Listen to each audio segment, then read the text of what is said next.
ended up inspiring so many people.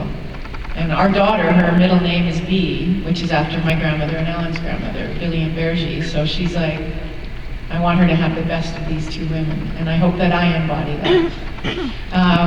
Another one of my personal heroes is one of my dearest friends who passed away 3 years ago, Cynthia Simone, and she passed away from cancer, and she suffered with this disease for 7 years, and I never saw her lose her grace in all the things that she went through, in all of the procedures, and all of the pain and fear. She never, ever was anything less than graceful to everyone that she met. And so, those are the type of people that inspire me.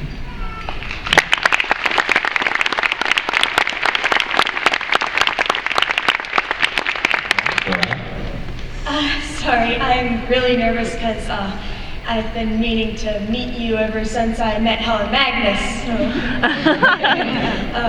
But I just wanted to say how amazing it is to see Helen Magnus, your character, as that caring and comforting person, the person who's willing to go off the books to save somebody.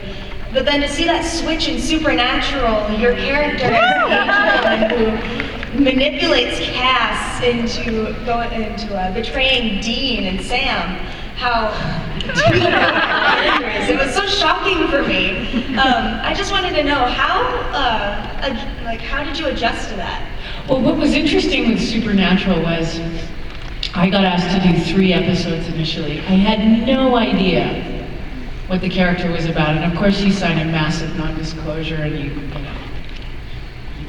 you get your script. And so my first episode, I was in like one scene, and I was like, who is this woman? I think she's an angel, but is she that? Wow.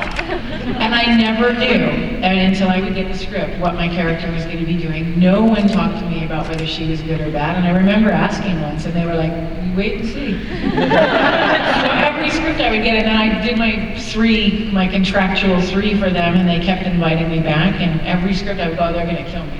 Oh, they're going to kill me. But I never knew who she was. I was never sure until the end. And so I remember doing the scene where I get Misha to kill Dean over and over again, and they pan up and there's like thousands of Deans dead. And Jensen turned to me and he said, oh, the fans are so gonna hate you. Yeah, your fans are pretty intense. And yeah, they're gonna hate you. It was the first time I'd ever experienced that side where it was like playing someone truly awful. Oh my gosh. But what I loved about it was I never knew, so I could just play the pure directive in the script. There was no ulterior motive, there was no agenda, because I didn't know what it was. So it was pretty cool. And I liked being mean. I liked that she flipped around at the end, but I kind of dug being. That was a cute. It was fun.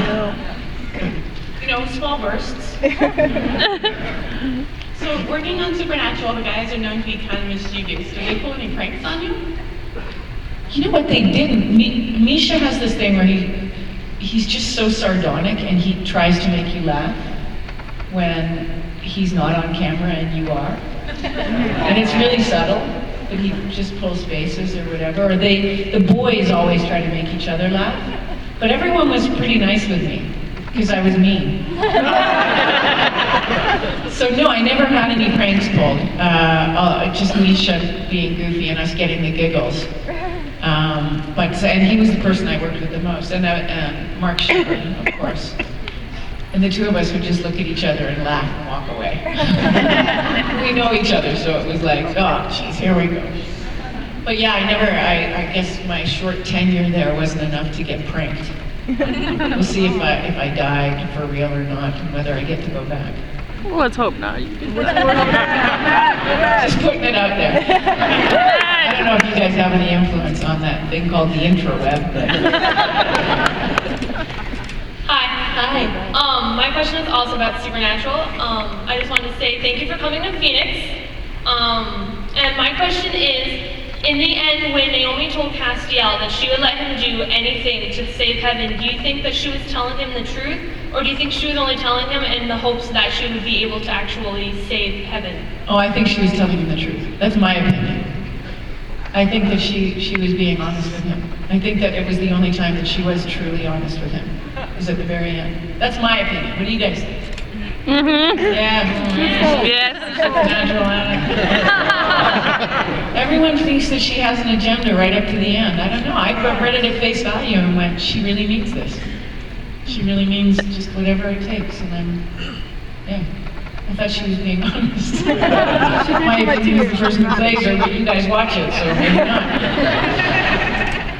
Yeah. I'd like to think she redeemed herself ever so slightly. Okay, big Stardate fan, and I watched the blooper reel, so I'm curious, who's the biggest prank or prankster on the set, and what was the most memorable prank that they pulled? Christopher Judge. Because there's a physicality to Christopher that is hard to ignore.